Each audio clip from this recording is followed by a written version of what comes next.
আজ থেকে বাঁকুড়া জেলার আবহাওয়ায় শীতের আমেজ স্পষ্ট। সকালের দিকে কুয়াশাচ্ছন্ন আবহাওয়া থাকলেও বেলা বাড়ার সাথে সাথে সূর্যের উজ্জ্বল আলো ফুটবে। আজকের সর্বোচ্চ তাপমাত্রা থাকবে 31 ডিগ্রি সেলসিয়াস এবং সর্বনিম্ন তাপমাত্রা থাকবে 22 ডিগ্রি সেলসিয়াস। বাতাসে আর্দ্রতা থাকবে প্রায় 90% এবং কুয়াশার কারণে দৃশ্যমানতা কিছুটা কমে যেতে পারে। আগামী কয়েকদিনের আবহাওয়ার পূর্বাভাস অনুযায়ী বাঁকুড়ায় মূলত শুষ্ক এবং উজ্জ্বল আবহাওয়া থাকবে।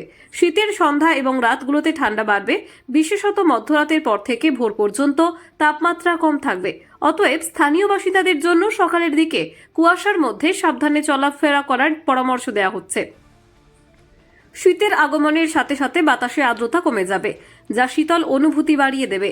তাই সবাইকে পরামর্শ দেওয়া হচ্ছে উষ্ণ পোশাক পরে বাইরে যাওয়ার জন্য এবং কুয়াশাচ্ছন্ন আবহাওয়ায় সাবধানে চলাফেরা করার জন্য। বাঁকুড়ার এই শীতল এবং মনোরম আবহাওয়ায় সকলেই নিজেদের স্বাস্থ্য রক্ষায় সতর্ক থাকুন এবং শীতের আবহাওয়া উপভোগ করুন। চলুন এবার বাঁকুড়া জেলার প্রতিনিধি দুর্গাদাস মান্ডির থেকে আমরা জেনে নেব বাঁকুড়া জেলার আজকের আবহাওয়া নিয়ে তিনি কি বলছেন। বাঁকুড়া জেলায় শুরু হলো আজ থেকে শীতের আগমন।